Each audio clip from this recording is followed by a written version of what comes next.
మూత్రంలో మంట, మూత్రం పోస్తున్నప్పుడు చురుక్కుమనే బాధ, తరచూ మూత్రానికి వెళ్లాల్సి రావటం ఇవి మామూలు బాధలు కాదు.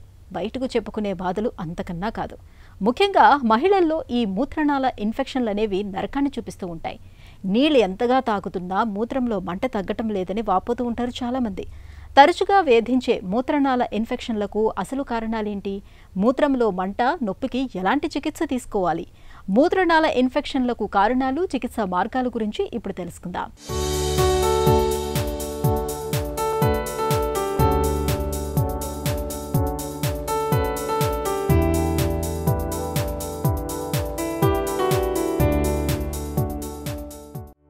మూత్రానికి వెళుతుంటే ఒకటే మంట, తరచూ మూత్రానికి వెళ్లాల్సి రావడం, వెళ్లిన ప్రతిసారి ఎక్కడో పొత్తి కడుపులో చెప్పలేని నొప్పి.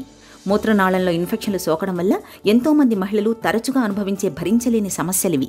నీళ్లు తక్కువగా తాగే అలవాటు ఉండడం, గంటల తరబడి మూత్ర విసర్జనకు వెళ్లకుండా బలవంతంగా ఆపుకోవడం, శారీరక నిర్మాణపరంగా మూత్రనాళం పొడవు తక్కువగా ఉండటం, జననాంగాల ప్రాంతంలో ఉండే బ్యాక్టీరియా చాలా తేలికగా లోపలికి చేరే అవకాశం ఉండటం, ఇవన్నీ స్త్రీలకు తరచూ మూత్రనాళ ఇన్ఫెక్షన్లను శాపంగా అంటగడుతున్నాయి.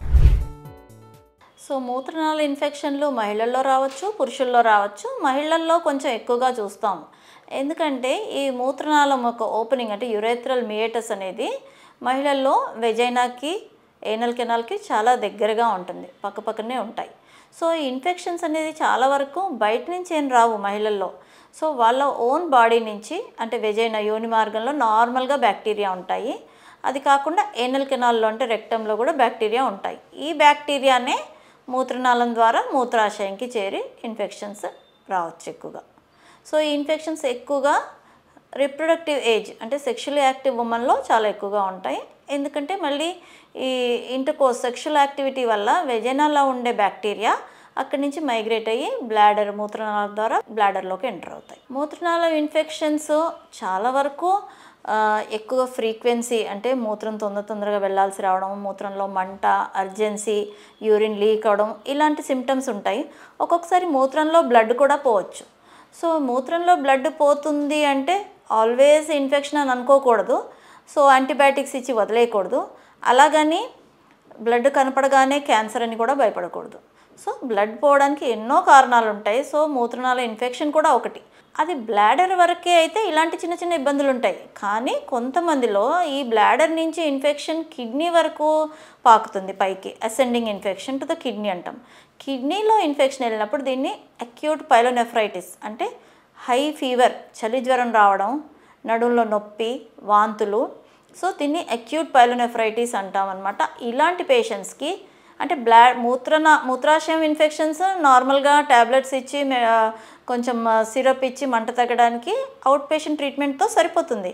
కానీ కిడ్నీ ఇన్ఫెక్షన్ వచ్చిందంటే మాత్రం పేషెంట్ని వెంటనే అడ్మిట్ చేసి ఐవీ యాంటీబయాటిక్స్ ఇచ్చి, ఐవీ ఫ్లూయిడ్స్ ఇచ్చి ఒక 2 వీక్స్ వరకు యాంటీబయాటిక్స్ అవసరం.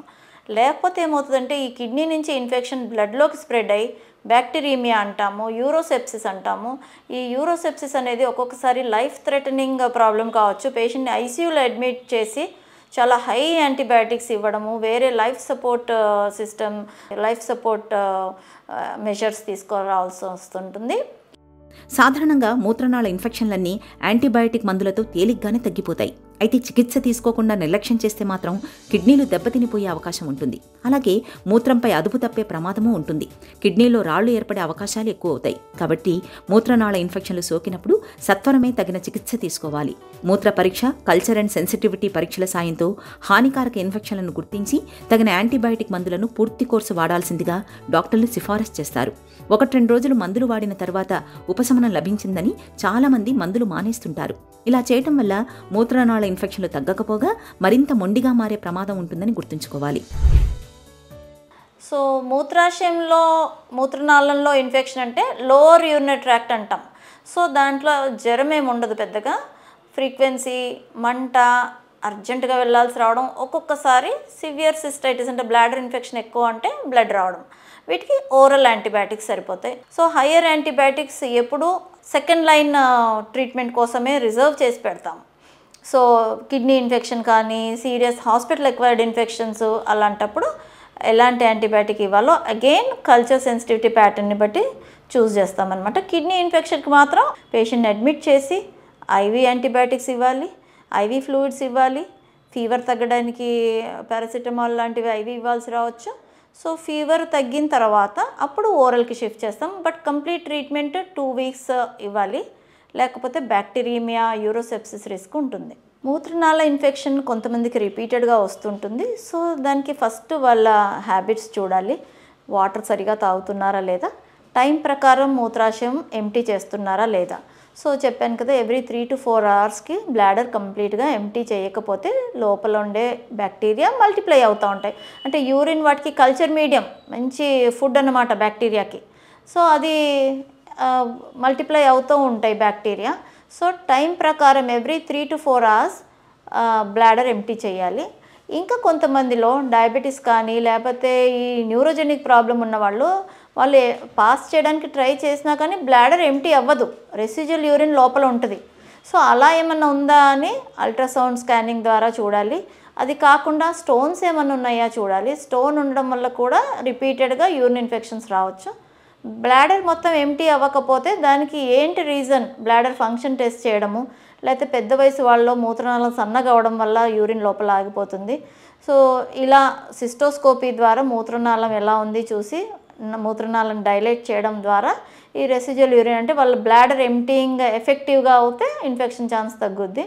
న్యూరోజెనిక్ బ్లాడర్ ఉన్న వాళ్ళకి అంటే ఏమైనా spinal problem, long term diabetes, bladder సరిగా పనిచేయకపోవడం వల్ల యూరిన్ ఫ్రీగా రావట్లేదు అనుకుంటే వాళ్ళకి బ్లాడర్ ఫంక్షన్ స్టడీస్ కొన్ని ఉంటాయి, యూరోడైనమిక్ స్టడీ అంటాం దాన్ని.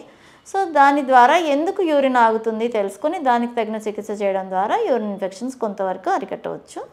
సో కానీ రిపీటెడ్గా ఏ కారణం లేకుండా వస్తుంది. కొంతమందికి కాఫ్ అండ్ కోల్డ్ రిపీటెడ్గా వస్తుంది చూడండి, అలాగే కొంతమందికి బ్లాడర్ ఇన్ఫెక్షన్స్ ఏ కారణం లేకుండా రావచ్చు. వాళ్ళలో కొంతమందికి అంటే సిమ్టమ్స్ ఎక్కువ ఉంటే low dose antibiotic, suppressive antibiotic అంటాం. 3 months, 6 months, ఒక్కోసారి 1 year కూడా లో డోస్ ఇస్తూ ఉంటాం అన్నమాట యాంటీబ్యాక్టీరియల్. దానివల్ల ఇన్ఫెక్షన్ మళ్ళీ రాకుండా ఉంటుంది. తరచూ వేధించే మూత్రనాళ ఇన్ఫెక్షన్లను నివారించుకోవడం మన చేతుల్లో పనే. దప్పిక వేసినా వేయకున్నా తరచూ నీళ్లు తాగడాన్ని ఒక అలవాటుగా మార్చుకోవాలి. నీళ్లు తాగే అలవాటు మూత్రంలో హానికారక బ్యాక్టీరియాను కొట్టుకుపోయేలా చేస్తుంది. రోజుకు కనీసం 2 లీటర్ల నీటిని విడతల వారీగా తాగాలి. క్యాన్బెరీ జ్యూస్కి మూత్రనాళ ఇన్ఫెక్షన్లను నివారించే గుణం ఉంది. తరచూ ఈ జ్యూస్ని తాగడం మేలు. జననావయ ప్రాంతంలో చక్కటి శుభ్రత పాటించాలి. సంభోగం తర్వాత తప్పనిసరిగా మూత్ర విసర్జన చేయడాన్ని అలవాటుగా మార్చుకోవాలి. చక్కటి ఆహారపు అలవాట్లు పాటించాలి. మలబద్ధకం లేకుండా చూసుకోవాలి. మూత్రనాళ ఇన్ఫెక్షన్లు సోకినప్పుడు పూర్తి కోర్సు యాంటీబయాటిక్ మందుల్ని వాడాలి. ఇలా అన్ని రకాలుగా జాగ్రత్తలు తీసుకుంటే మూత్రనాళ ఇన్ఫెక్షన్ల నుంచి చక్కటి రక్షణ లభిస్తుంది.